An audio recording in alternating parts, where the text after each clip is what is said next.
আসসালামু আলাইকুম রহমতুল্লাহ। এটা হচ্ছে ফেনী পুলিশ ফাঁড়ি। এটা হচ্ছে ফেনী পুলিশ ফাঁড়ি।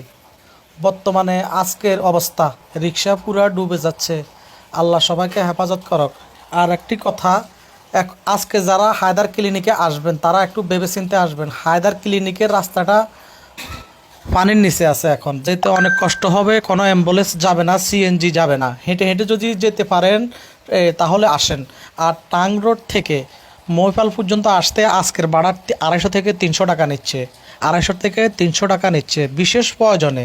যারা বিশেষ প্রয়োজনে আসবেন আসতে পারেন, অযথা কেউ ঘোরাঘুরি করার জন্য আসবেন না। এই দেখেন হায়দার ক্লিনিকের রাস্তার কী অবস্থা দেখেন, অনেকগুলো পানি জমে আছে। ইনশাল্লাহ এটা জলবদ্ধতা, এটা বন্যা নয়, এটা জলবদ্ধতা। গতকালকে রাত থেকে প্রচুর বৃষ্টিও হয়েছিল, পানিগুলো ঠিকভাবে অপসারণ হতে পারে নাই।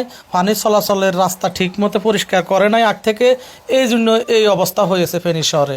আমি ঊর্ধ্বতন কর্মকর্তার কাছে একটা দাবি জানাবো, অতি সত্বর এই খালটি, যে খালটি আছে ফেনী পুলিশ ফাঁড়ির সামনে, খালটি দ্রুত পরিষ্কার করার জন্য। খালটিতে বিভিন্ন ময়লা মাটি গিয়ে ভর্তি হয়ে আছে।